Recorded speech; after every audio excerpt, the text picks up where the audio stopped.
Oi, Mariane. Oi, Bruno. Vamos começar nossa live daqui a pouquinho. Vou só esperar o pessoal entrar aqui. Hoje tem umas respostas para dar para vocês. Tem as perguntas que me fizeram. E vamos que vamos. Vou só esperar mais um pouquinho.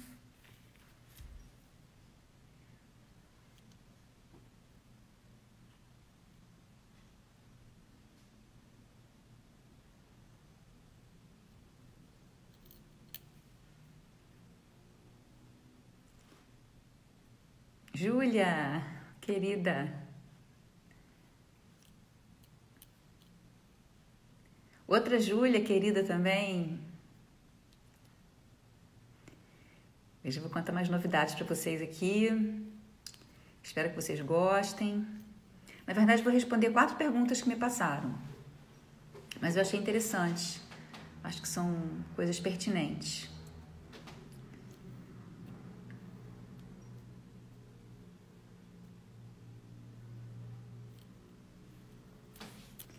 Importantes para a prática do dia a dia.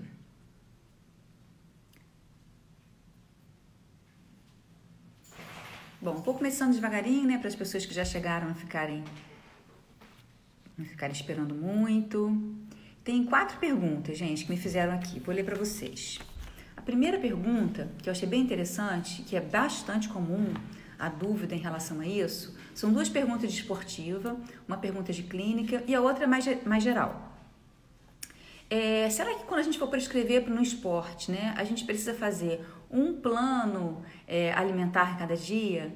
Aí, Júlia, que saudade das suas aulas. Então, gente, vai dar saudade, né? Dá saudade de vocês também. Lembro muito da turma de vocês. Turma show. Então, gente, e será que a gente precisa fazer um plano alimentar para cada dia? Isso é uma pergunta interessante. Vitor vai sair daqui sabendo tudo de nutrição hoje, hein?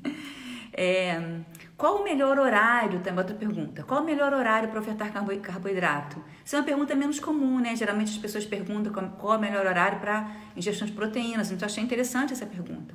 O melhor horário para ingestão de carboidratos. Então, essas 2 seriam em relação a perguntas ligadas à esportiva. E depois uma outra pergunta em relação à clínica. Que também, como eu falo para vocês, né? A gente não dissocia clínica de esportiva, porque o cliente nosso de esportivo, ele pode ser de clínica e vice-versa, né?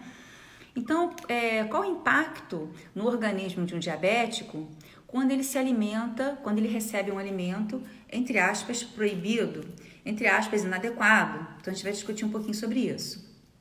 E por último, é sobre prescrição dietética de um modo geral, e aí eu vou falar para vocês depois. Bom, começando então, né, sobre o plano alimentar para cada dia, é uma dúvida mesmo, né? A gente atende um esportista, a gente atende um atleta. Será que a gente precisa fazer, se eles faz segunda, quarta e sexta um tipo de atividade, terça, quinta e sábado outro, ou pratica 3 vezes por semana e 2 vezes na semana ele não pratica e também não pratica sábado e domingo, durante a semana só 3? Será que eu preciso fazer uma prescrição para segunda, quarta e sexta, outra para terça, quinta, sábado e domingo? Então, essa é uma dúvida muito comum.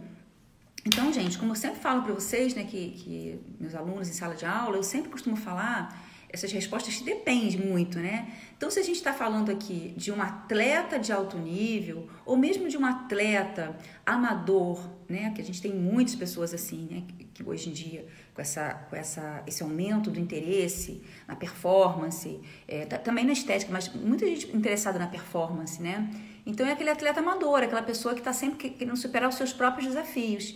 E essas pessoas, frequentemente, praticam bastante exercício, né? Uma intensidade elevada, uma frequência elevada, mas nem sempre na mesma intensidade e mesmo volume de treino todos os dias. Então, gente, qual é a dica que eu dou aqui? Seja atleta, seja praticante de exercício físico mais vigoroso, assim, mais regular, digamos assim, o que você faz? É muito importante que você inicie e pense na sua conduta baseada na realidade daquela pessoa. Então, gente, nunca a gente pode esquecer da importância de uma boa investigação, ou seja, de uma boa avaliação nutricional. É ali, naquela anamnese, que você vai identificar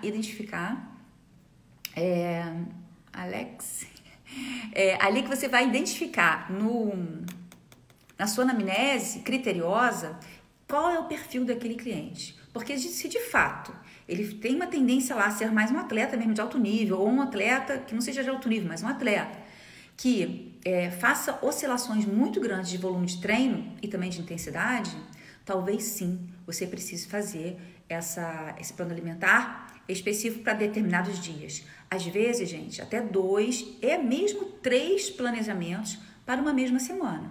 Vamos imaginar uma situação que a pessoa treine faça um treinamento mais de força segunda e quarta e faça um treinamento de mais longa duração na sexta ou no final de semana.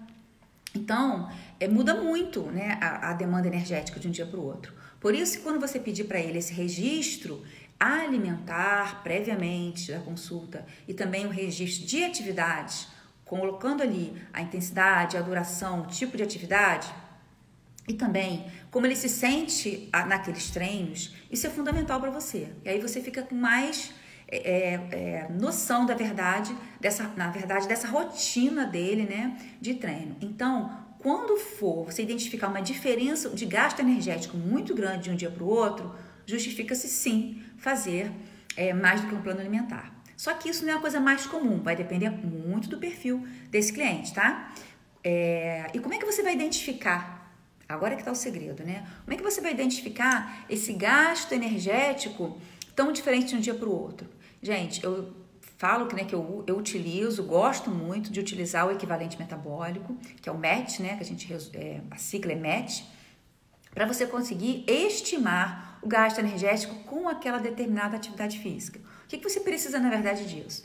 Você precisa de um documento, chamado compêndio, que facilmente a gente disponibiliza isso, vocês devem ter isso. E aí, é baseado em que esse princípio? Bom, um MET corresponde a 3,5 mililitros de oxigênio por quilograma de peso corporal por minuto. Bom, para que me interessa saber o consumo de oxigênio, né, por peso corporal da pessoa? Me interessa, gente, porque a partir do momento que eu identifico o consumo de oxigênio em mililitros de O2 por minuto por quilo de peso, por que isso é importante? Porque eu consigo fazer uma relação do consumo de oxigênio com gasto energético. Para cada litro de oxigênio, são 5 calorias, né? Então, existe essa relação, essa constante. Para cada litro de oxigênio, 5 calorias. Sendo assim, o que eu posso identificar? Quando eu consigo saber, por meio desse registro, né, desse meu cliente, o que ele faz de atividade, a duração da atividade e qual é o tipo de atividade, né, eu consigo identificar, olhando lá numa tabela de METs, quantos METs isso corresponde. No repouso, um MET são 3,5 mililitros de O2 por quilograma de peso corporal por minuto. Mas se aquela atividade corresponde a 2 METs, 3 METs, 10 METs, isso mostra para mim que essa pessoa está tendo um consumo de oxigênio 10 vezes superior e, portanto, um gasto energético 10 vezes superior. Então, atividades de 10, 11, 12, 15 METs, né, quando a pessoa é mais fisicamente ativa, ela tem um preparo físico maior, e aí isso indica pra gente um gasto energético bem importante. Mas será que ele vai fazer esse gasto energético todos os dias da semana, na mesma proporção? Se for muito diferente, gente, aí a gente justifica-se, né, fazer mais do que uma prescrição, mais do que um plano alimentar. E aí como é que a gente faz essa continha do MET? Você vai lá no compêndio, que é esse documento, e coloca lá quantos METs corresponde àquela atividade, vezes o peso corporal da pessoa, e vezes ali o tempo que ela faz aquela atividade em hora, tá? Colocar esse tempo em horas. Então, você no final dessa continha vai chegar lá o gasto energético durante aquele tempo para aquela pessoa naquela atividade. É claro, né, que... Ai, Maria Fernanda, linda. E Isabela, Edila, muita gente aqui legal. Então, gente, o que acontece? Com isso, a gente identifica o gasto energético daquela pessoa naquela sessão de exercícios. Bom, se você estimou o gasto energético na sessão de exercícios de segunda-feira, pode ser até mais do que uma atividade. Você faz uma, faz a outra, você soma. Poxa, então aqui naquele dia ela tem um gasto energético, sei lá, de 800 calorias. Mas na terça ela tem de 300. Na quarta, e só com exercício, tá? Ela tem de 1000. Então aí tá muito diferente, tá diversificando muito. Então talvez seja indicado sim você fazer mais do que uma prescrição, mais do que um plano alimentar. Bom, então, beleza. De um modo geral, para praticantes de exercício físico, musculação 3, 4 vezes por semana, não justifica a gente fazer isso, tá? Mas a gente tem que parar e pensar, porque senão a gente vai estar ofertando em alguns dias da semana uma caloria muito inferior do que aquela pessoa está precisando. Então, ela talvez não renda tão bem no treino, talvez ela não tenha o efeito daquele treinamento, o efeito desejado. Então, claro que eu estou falando assim de um modo muito geral, mas só para a gente poder entender que tem sim como a gente estimar o gasto energético por atividade física a cada dia e assim planejar. Quais são as duas formas que a gente planeja isso? Uma vez que a gente tem identificado essa diferença grande, né, de gasto de energia de um dia para o outro, o que a gente pode fazer? Bom, duas saídas. A primeira saída é, de fato, calcular para alguns dias na semana X calorias, porque ela tem aquele gasto energético, X. Outros dias da semana, outro cálculo e fazer outro plano diferente mesmo, o que é mais difícil pra gente, porque toma mais tempo, tem mais trabalho, né, mesmo. Ou então, uma outra alternativa que talvez seja mais comum, se essa diferença não for tão grande, é a gente implementar, é a gente aumentar, melhorar, ofertar mais energia no pré-treino, no pós-treino, incrementar com uma ceia. Então, a gente dá aquela energia extra daquele dia, que tem um gasto energético maior, em algumas refeições específicas, que pode ser via alimentos, pode ser via suplementos ou via os dois. Faz alimento com suplemento, né? E a gente pode, então, conseguir ofertar mais calorias naqueles dias. Nem sempre precisa do suplemento, tá, gente? Mas é um recurso. É isso que eu tô querendo dizer. Então, vale a pena a gente fazer essa investigação prévia e, determinar, escolher a melhor conduta. Quando a gente faz muitos planos alimentares, às vezes a gente confunde a própria pessoa também, o próprio cliente que está recebendo aquilo. Então, é bom também você não fazer muita confusão. Se for suficiente, você dá só esse aporte via pré-treino, pós-treino, ou um de jejum, ou uma ceia, esse aporte aumentado naqueles dias, principalmente nas refeições próximas ao treinamento mais longo ou mais intenso, beleza, você resolve o seu problema ali, tá? E a mesma coisa, entre aspas, a gente pode fazer com o praticante de exercício físico, se ele também oscilar. Mas esse praticante de exercício físico de musculação, de spinning, de crossfit, ele provavelmente não vai ter tanta diferença assim. Mas, mesmo que não seja uma diferença tão grande, fosse uma diferença assim de 200 calorias, de 300 calorias, se você quiser valorizar aquilo, gente, porque o cliente se sente valorizado, né? Porque ele sabe que naqueles dias ele está treinando com uma intensidade maior, com volume maior, ele sabe que ele está tendo um gasto energético maior, ainda que não seja assim, aquele parecido com o do atleta, né? Mas você pode também valorizar. E aí fica mais fácil você fazer isso via algumas refeições, geralmente pré e pós-treino, você fazer esse aporte um pouquinho maior e mostrar para ele que você está valorizando aquele dia que ele tem um gasto energético maior. Ele gosta disso, né? Então, essa individualidade é importante, ele gosta de saber que você individualizou. Então, vale a pena. Não que você precise necessariamente fazer dietas diferentes, mas você faz cálculos ali e você percebe que vale a pena você colocar mais 300 calorias naquele dia, ainda que sejam 200 calorias naquele dia, se a diferença não for muito grande. Então, eu acho que vale a pena porque ele se sente valorizado. Mas para o atleta, mais frequentemente, a gente precisa sim, tá? Ter essa atenção. Então, intratreino, né? Intratreino seria válido. Alguém me perguntou aqui, Mariana Bittencourt perguntou, intratreino seria interessante também. Se você percebe que aquela pessoa tem um volume de treino, né, e uma duração de treino maior, você pode sim ofertar intratreino, vale, porque aí você coloca ali mais algumas calorias e talvez você já contemple essa necessidade aumentada daquele dia. Muito bem. Então, se alguém tiver mais alguma pergunta em relação a essa questão, né, de planos alimentares diversificados. Tanto gente, quando a gente faz cálculos assim, que a gente não usa o MET, às vezes a gente não usa o MET, né? Quem não usa o MET faz pelo NAF, que é o nível de atividade física. Aí, o que acontece? Você vai ter uma necessidade energética geral calculada para aquele estilo de vida vigoroso, por exemplo. E aí você não vai estar separando isso dia a dia, né? Então, quando você faz assim, complica um pouco de você fazer essa variação de necessidade energética diária. Por isso que eu acho importante, nesses casos, quando a gente percebe que varia muito, você usar o equivalente metabólico. É claro que o equivalente metabólico, ele tem algumas limitações, né? A gente sabe disso. Não considera a composição corporal da pessoa, não considera se é homem ou se é mulher, não considera a faixa de idade, mas mesmo assim, a gente consegue estimar. Então, eu acho que vale a pena.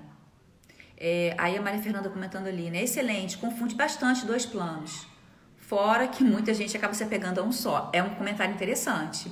Às vezes a pessoa prefere aquele, né? Então, também, quando você passa dois... quando você faz a opção, né, em ofertar diferentes valores energéticos em dias alternados, enfim, em dias específicos, é bom você explicar por que você está fazendo aquilo, para que a pessoa possa aderir. Porque se justifica fazer dois, então o que acontece? Se você ofertar menos calorias, ela pode ter um rendimento menor. E pode também não ter o efeito que ela está esperando do treinamento. Então, tudo tem que ser muito alinhadinho, gente. Alinhado com o seu cliente. E no caso de atleta, no caso de pessoas assim que fazem realmente atividade mais vigorosa, volume de treino maior, até mesmo com o próprio treinador, né? Para a gente poder alinhar tudo e ter os objetivos alcançados, né? Muito bem. E a outra pergunta, Adriana Balbino, tudo bem? Querida, a outra pergunta é qual o melhor horário para se ofertar carboidrato? Então, vamos lá. Quando a gente pensa numa prescrição para praticante de exercício físico ou para atleta, a gente vai pensar, né? Bom, vou ofertar tanto de energia, então a primeira coisa é chegar no valor energético que a gente pretende. E aí, com isso, o que a gente faz? Mais uma vez, né? Uma boa anamnese, esses registros anteriores eu acho muito importante para saber o que essa pessoa vem comendo. A gente linka isso aos sinais e sintomas, às queixas daquela pessoa. A gente faz cálculos também de necessidade energética, de taxa metabólica basal. Temos várias formas de fazer isso. Beleza, então a partir do momento que eu chego, enquanto eu quero ofertar de energia para aquela pessoa, eu vou fazer a distribuição então dos macronutrientes. E aí a pergunta foi em relação a carboidratos. Bom, a gente sabe que a gente tem uma margem grande em gramas por quilo de peso para trabalhar com carboidrato, para ofertar carboidrato, que varia aí de 3, 10 até 12 gramas de carboidrato por quilograma de peso.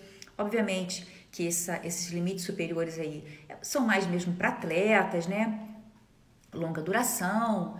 E aí vamos pensar um pouquinho nas pessoas que a gente mais atende com frequência, que são as pessoas que praticam exercício físico, musculação, crossfit. Então a gente trabalha em torno de 3 a 5 gramas de carboidrato por quilograma de peso corporal, que não é tanto carboidrato assim. Mas se essa pessoa quer hipertrofiar, ou tem mais dificuldade de ganhar peso, ou faz um treinamento mais volumoso, a gente pode trabalhar com 5, 7 gramas de carboidrato por quilograma de peso, mesmo não sendo um atleta, tá? Vai depender muito, gente, do metabolismo daquela pessoa, né? Tem gente que mesmo sem ser atleta, a gente dá até 10 gramas de carboidrato por quilograma de peso corporal. Aquela pessoa mais magrinha, com mais dificuldade de ganhar. Então, às vezes, a gente até chega a isso mesmo, tá? Várias vezes já aconteceu. Sem ser atleta, mas é um praticante de exercício físico, pratica com regularidade, um bom volume de treino, uma boa intensidade, né? Beleza, então depois que você chegou nessa quantidade que você pretende ofertar em gramas de carboidrato por quilograma de peso, o próximo passo, então, tentando responder a pergunta, né? É quanto que você vai ofertar em cada momento. Aí a pergunta é, qual o melhor horário para se ofertar carboidrato? Gente, o importante é a gente distribuir esse carboidrato ao longo do tempo, né, ao longo do dia, mas sempre lembrando, né, que essa pessoa inicia o treino dela com o carboidrato adequado, porque a gente sabe que o carboidrato ele é importante tanto para atividades de curta duração e alta intensidade, mas também para atividades de longa duração. Ele participa do metabolismo tanto aeróbio quanto anaeróbio. Então é fundamental que essa pessoa comece o exercício com um aporte adequado de carboidrato. Então a gente tem só pensar no pré-treino é bobagem, porque se eu só oferto carboidrato no pré-treino e esse carboidrato ao longo do dia está inadequado, essa pessoa pode não render bem no treino, essa pessoa pode não ter objetivo, se ela tiver objetivo de ganho de massa magra, de hipertrofia muscular, de não ter. Ela pode até minimizar ali, ofertando no pré-treino, minimizar o catabolismo, mas ela pode não ter o resultado efetivo que ela quer. Então, essa resposta vai depender muito, né, do qual é o objetivo dessa pessoa. Porque dependendo do objetivo dela, a gente vai ofertar tantos gramas de carboidrato por quilo de peso ao dia. e vai distribuir esse carboidrato, sempre enfatizando para ela iniciar o treinamento com carboidrato adequado e sempre pensando no pós-treino, né, na ressíntese desse glicogênio muscular, caso tenha sido um gasto energético ali importante, um gasto de glicogênio muscular, que às vezes não é tão importante, dependendo da duração, da intensidade, mas a gente vai repor esse glicogênio muscular e também, gente, estimular a síntese proteica. O carboidrato, ele também favorece a síntese proteica. As pessoas pensam muito em proteína, mas o carboidrato também favorece a síntese proteica. Por quê? Quando você oferece um carboidrato pós-treino, você vai estimular o hormônio insulina. E quando você estimula a insulina, você estimula o anabolismo. Mas a gente também tem que pensar que se ofertar carboidrato demais, você também pode engordar essa pessoa. Então, o pensamento é desde lá de quanto você vai ofertar ao dia. E o segundo pensamento é na distribuição, né? Bom, sempre linkando isso à intensidade, à duração, ao tipo de exercício. Então, não tem uma resposta assim para dar, é muito precisa, né? O que eu tenho que mostrar para vocês, o que eu posso mostrar para vocês é o que a gente tem que considerar, né? Então, considerar os objetivos da pessoa, a anamnese, as queixas dessa pessoa, se as queixas delas estão se relacionando a ingestão inadequada de carboidrato, a pouco carboidrato. As pessoas geralmente têm medo do carboidrato. O carboidrato não é vilão, não é para ter medo. A gente só tem que pensar em adequá-lo e também em quantidade, né? Adequá-lo em quantidade, em horário, conforme que você está me perguntando, nessa pergunta que eu tive, e também no tipo de carboidrato, né? Porque se a gente não pensar no tipo de carboidrato, a gente pode favorecer uma insulina aumentada e naquele momento pode não ser interessante, porque pode favorecer que a pessoa engorde. Então, tudo isso a gente tem que pensar, tá? Então, se eu fosse pensar assim grosseiramente no melhor horário para carboidrato, tentando responder de uma forma mais simplista, lembrando que aquela pessoa deve iniciar o exercício com os estoques de glicogênio recompostos, né? E no pós-treino a gente também pensar no glicogênio muscular, recompor esse glicogênio muscular e também estimular a síntese proteica. Mas só que se você pensar também só nesses dois momentos, o resto do dia, se você não pensar, se essa energia ficar baixa, ela pode acabar não conseguindo atingir o objetivo, né? Mas, gente, eu quero também reforçar que existem estratégias nutricionais específicas mesmo, né, que a gente pode lançar mão de fazer com que a pessoa treine com menos carboidrato, de propósito, para gerar adaptações metabólicas. Então, às vezes é de propósito que a gente quer fazer aquilo. Deixar a pessoa, entre aspas, né, treinar sofrendo um pouquinho, ela vai render menos naquele treino, mas aí você, naquele dia que ela tem um treino mais leve, você acaba ofertando um pouquinho menos de carboidrato e de certa forma, né, estimular mais que ela utilize o lipídio como fonte de energia. Então, isso é uma forma da gente gerar adaptações, né? Isso não é um consenso na literatura, isso são estratégias que a gente pode lançar mão, mas não é um consenso, mas são estratégias, alguns autores defendem isso. A gente pode também, às vezes de propósito, ofertar menos carboidrato, tanto pré-treino, como também, gente, quando a pessoa treina 2 vezes ao dia, ela treinou uma vez ao dia e ela vai treinar no segundo momento, você não ofertar carboidrato neste meio tempo. Então, você também vai favorecer com que ela treine na segunda vez com menos carboidrato. Então, alguns autores defendem isso também, isso não é um consenso, repetindo, mas defendem isso também para que aquela pessoa, então, gere uma adaptação àquela quantidade menor de carboidrato. E aí você vai fazer isso alguns dias, não em todos os dias, vai fazer isso alguns dias. No final de um período, ela pode, talvez, ter uma resposta melhor. E aí, quando você oferta o carboidrato adequado, ela, tipo assim, voa, né? Tem uma resposta muito boa. Tem uma outra alternativa, né? Então, a gente pode fazer muitas brincadeiras, entre aspas, né, com carboidrato. A gente tem várias estratégias a serem utilizadas com carboidrato. Mas isso sempre dependendo do objetivo, do estado de treinamento daquela pessoa. Também a gente tem que ver, né, se essa pessoa, o quanto ela treina, a intensidade, quanto tempo ela vem treinando, para que a gente possa então fazer essas alterações, né, da oferta de carboidrato. Muito bem. Então essa seria a resposta, a segunda resposta, né, do melhor horário para ofertar carboidrato. Algumas, às vezes também, Algumas estratégias, né, da pessoa é treinar em jejum, também você não oferta carboidrato no pré-treino, é uma alternativa, mas aí quando essa pessoa vai treinar, vai fazer esse treinamento em jejum, esse treinamento não deve ser um treinamento muito intenso. Então são algumas estratégias, tá? Muito bem. A terceira pergunta foi mais voltada para a clínica, mas eu achei interessante também. Então vamos lá. Se alguém não tiver nenhuma pergunta em relação a essas outras duas, qual o impacto, né, no organismo daquele diabético quando o diabético utiliza um alimento, entre aspas, proibido ou um alimento indesejável? Bom, primeiro então vamos imaginar aqui um indivíduo diabético, vamos definir primeiro o que é diabetes, né? Então, diabetes é definida quando a glicemia, ela está durante um período de tempo, não é de uma vez só que a pessoa vai ser caracterizada ou diagnosticada como diabético, sendo uma glicemia alterada só de uma vez. Isso precisa perdurar pelo menos 2 vezes, né? Precisa ser analisado. Não somos nós, nutricionistas, que damos diagnósticos de diabetes, mas esse aumento da glicemia, né, acima do ponto de corte, de 126 miligramas por decilitro, mais do que uma vez, essa pessoa então pode ser considerada diabética. Muito bem. E o que acontece ali, né? Acontece, gente, que essa pessoa ou não tem produção realmente de insulina, que seria o diabetes tipo 1, ou ela tem uma produção insuficiente de insulina, ou então essa insulina não consegue, até produz, mas não consegue realizar a função dela, que é favorecer essa captação, né, de glicose do sangue para dentro da célula, para dentro do tecido. Bom, quando isso, então, não acontece de forma favorável, essa glicemia fica elevada. Então, caracteriza ali um quadro de diabetes. Então, a pessoa se alimenta, né, vai passar pelo processo digestivo, essa glicose, então, vai para a corrente sanguínea. Bom, se essa pessoa tem diabetes ou ela tem, então, uma dificuldade de levar essa glicose para dentro da célula, caracteriza-se um quadro, então, de hiperglicemia.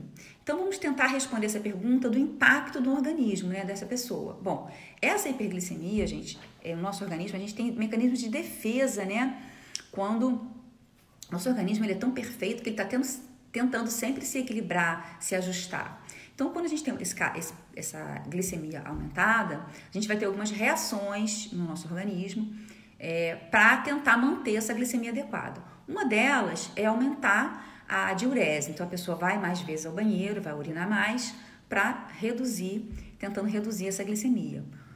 E aí, consequentemente, ela vai acabar tendo mais sede. Essa pessoa também pode ter uma sensação de cansaço, porque como a energia não está chegando na célula, ele pode ter fadiga, cansaço, né? Yuri, oi Yuri, tudo bom? Entrou aqui na sala. Então, a gente vai tendo essa sensação de cansaço, pode acontecer. Essa pessoa pode também até perder peso. Então, são vários os sintomas. Algumas pessoas não têm sintomas. Então, gente, são algumas coisas que podem acontecer para o nosso organismo com essa hiperglicemia, quando a glicemia está alterada, né? Hiperglicemia. Bom, isso a médio e longo prazos pode trazer problemas mais importantes, problemas graves, né? A gente pode ter uma alteração ali, micro e macrovascular, que pode gerar um infarto agudo de miocárdio a médio e longo prazo, um acidente vascular cerebral, porque vai danificando a parte de vascularização, tanto micro como macro. Em termos de micro, da vascularização, em termos de micro, o que a gente poderia pensar?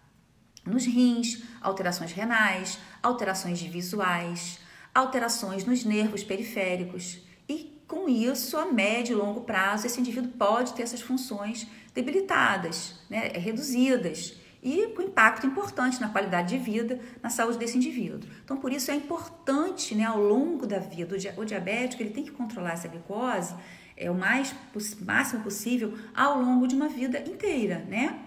E aí, cabe a nós, nutricionistas, ajudarmos, favorecermos, então, a adequação dessa glicemia.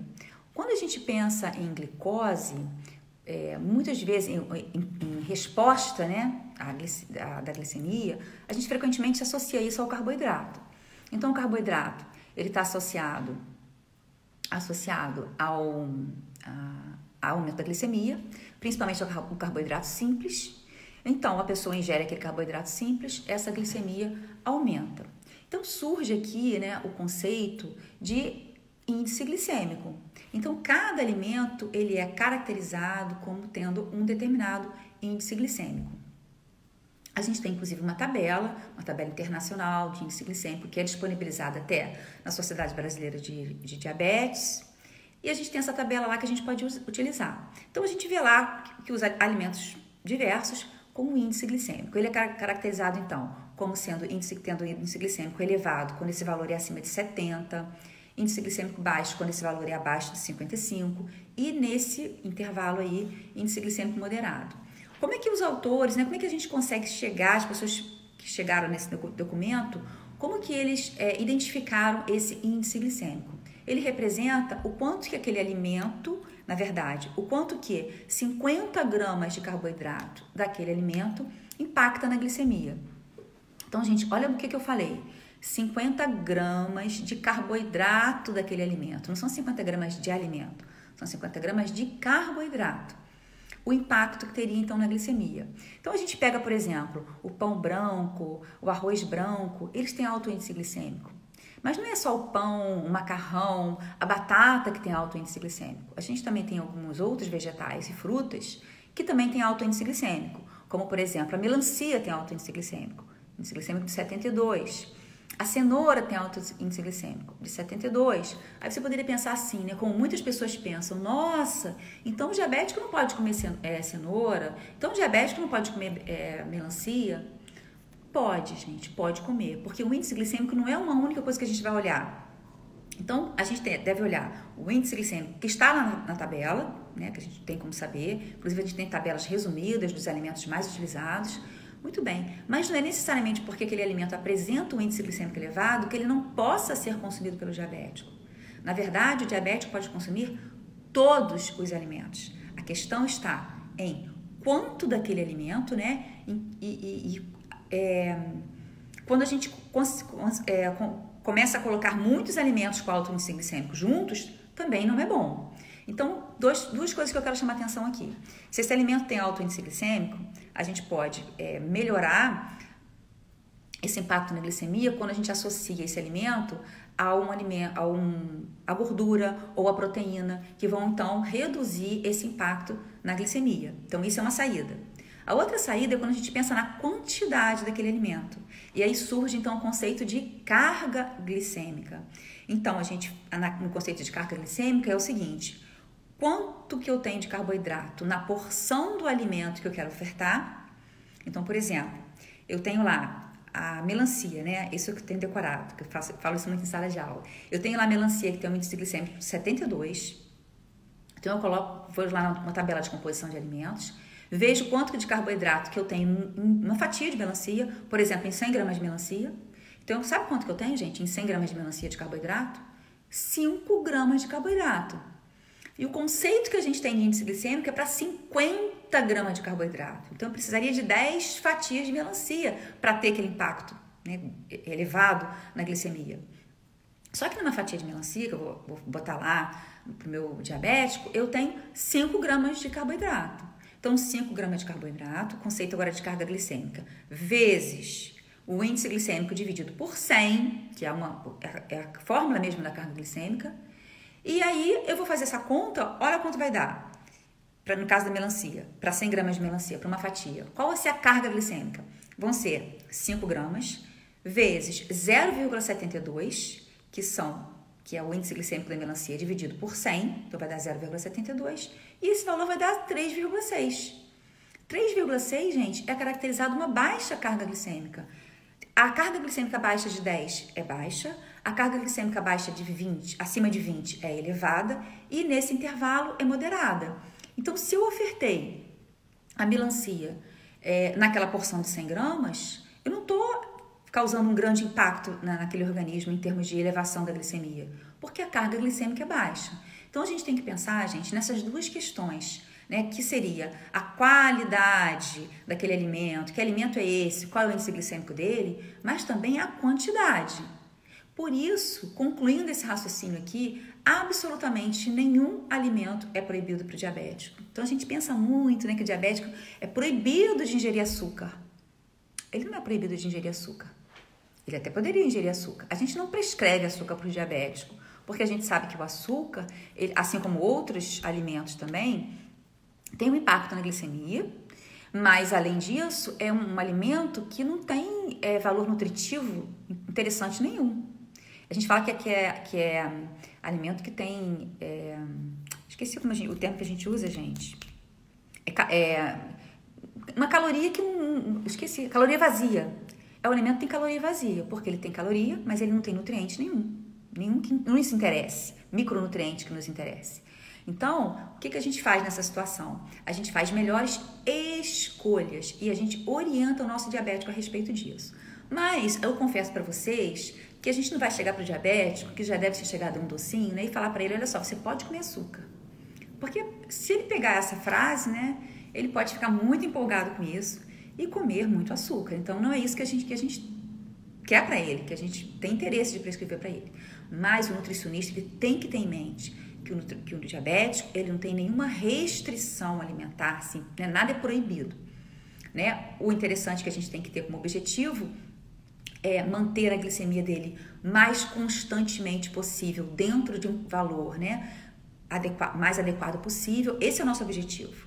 E a gente sabe, né, que o diabético ele pode oscilar muito esses valores.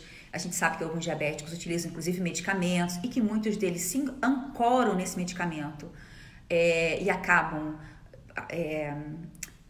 lançando mão mais de açúcar, de coisas industrializadas com mais açúcar, porque, tô usando medicamento, eu posso consumir isso. E aí ele acaba desregulando essa glicemia dele e pode ter aqueles danos a médio e longo prazo que eu já falei para vocês, que são danos, inclusive, importantes e sérios, né? E que vão contribuir ali para uma qualidade de vida ruim no futuro. Então, a gente tem ali várias questões que podem ser influenciadas com essa glicemia mal controlada, inclusive até em relação à parte imunológica também, que reduz. Então, isso a gente tem que... A parte de circulação, né? Tem o pé do diabético, má cicatrização. Então, coisas que a gente vê que podem acontecer a médio e longo prazo, né? Então, gente, qual é a recomendação para o diabético?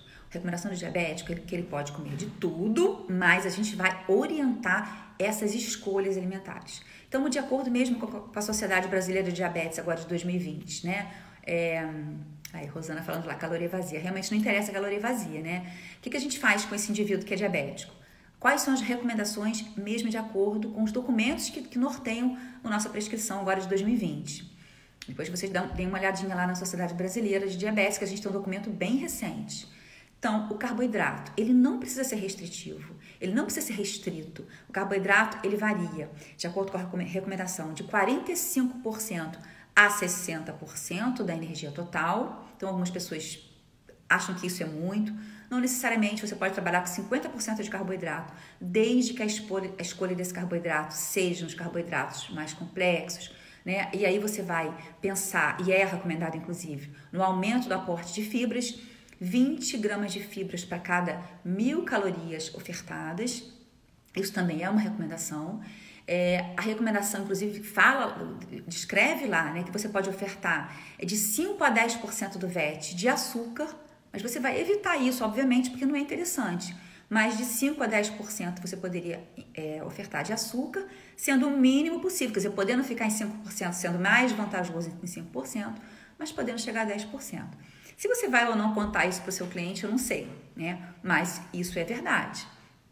Muito bem, gente. Em relação agora às fibras, né? Já falei de 20 gramas para cada 1.000 calorias. E as gorduras. Importante também a oferta de gorduras adequada, que varia de 20% a 35% do VET, sendo que essa gordura deve ser predominantemente da gordura monoinsaturada ou da gordura poliinsaturada, ou seja, priorizar a gordura insaturada, que ela tem um perfil mais anti-inflamatório, né, em detrimento da gordura saturada, que não deve ultrapassar 10%.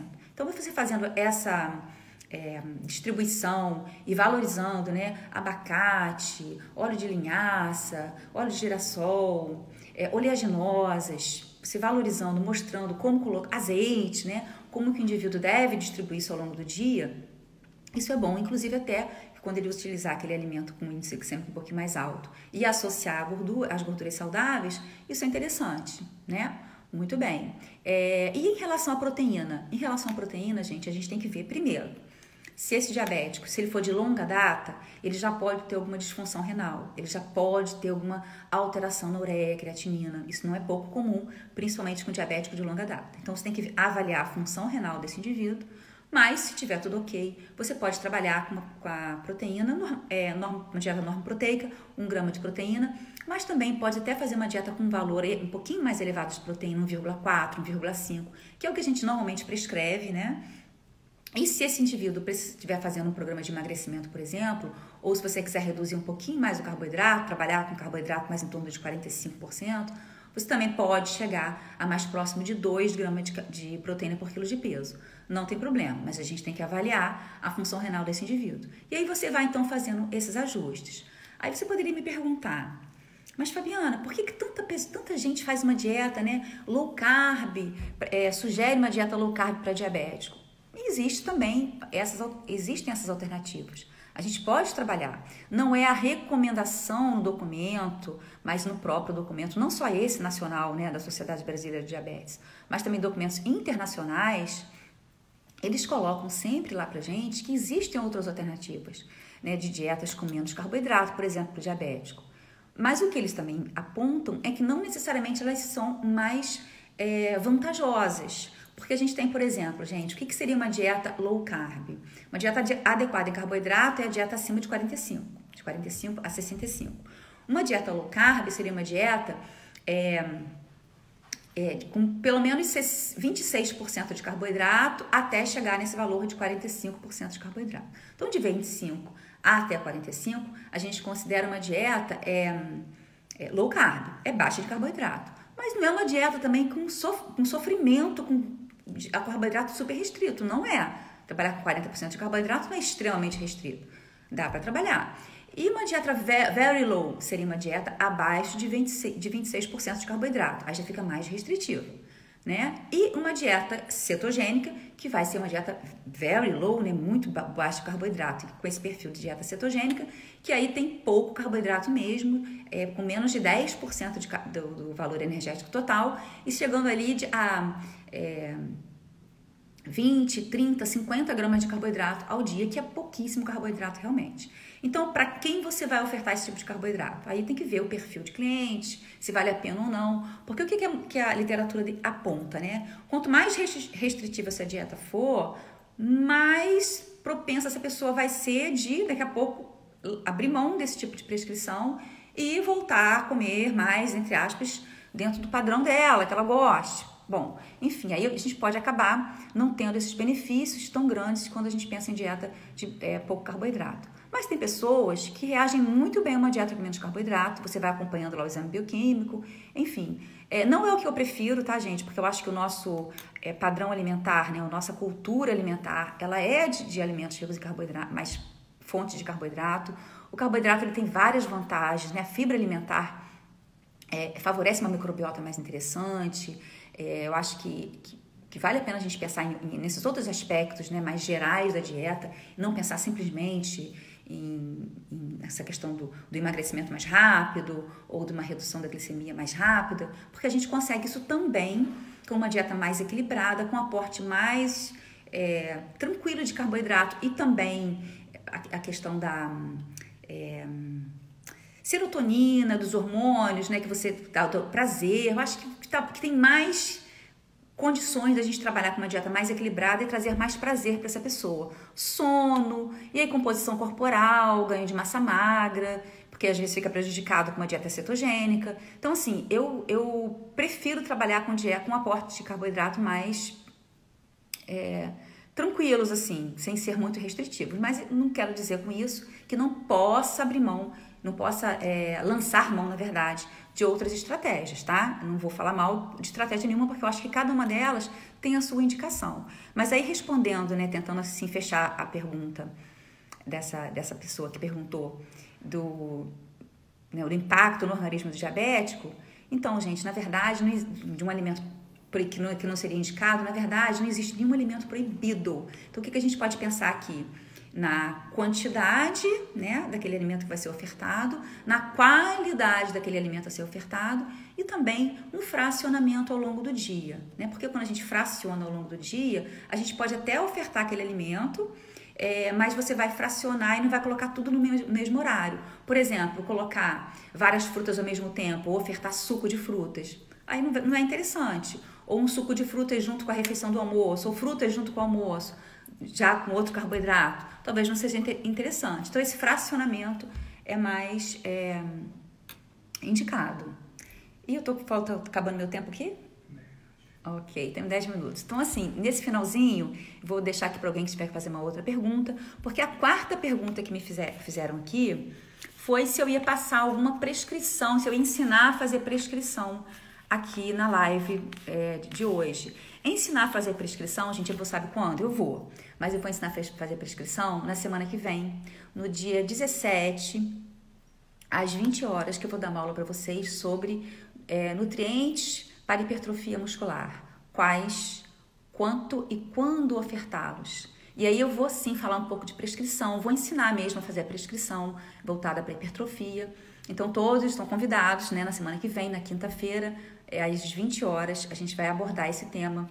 E aí quem tiver curiosidade, né, e quem não quiser saber como que a gente prescreve, na verdade, para hipertrofia, eu acredito que seja interessante, que vá contribuir bastante. Essa live da semana, não é live não, é na verdade uma aula que eu vou dar semana que vem, às 8 horas, tá? Aí aqui vocês podem se inscrever, já tem um montão de gente inscrita, eu tô super empolgada para essa aula, já tô preparando, muito legal o que eu vou trazer para vocês, que eu acho que no final da aula eu vou ajudar, na verdade, nessa capacitação dessa prescrição para hipertrofia, tá bom? Alguma dúvida, gente, que vocês têm? Não? Ninguém quer falar nada? Será que eu respondi as perguntas? Será que eu atendi a expectativa de vocês? Nutrição tem muita coisa legal, né? Então vocês podem me perguntar sobre outros temas também, sem ser desportiva, que se eu souber eu respondo com o maior prazer. Muito obrigada às pessoas que participaram, que estiveram aqui comigo. Fico muito feliz com a participação de vocês. E a gente encerra a live de hoje por aqui. Tá bom? Um beijo para vocês. Tchau, tchau.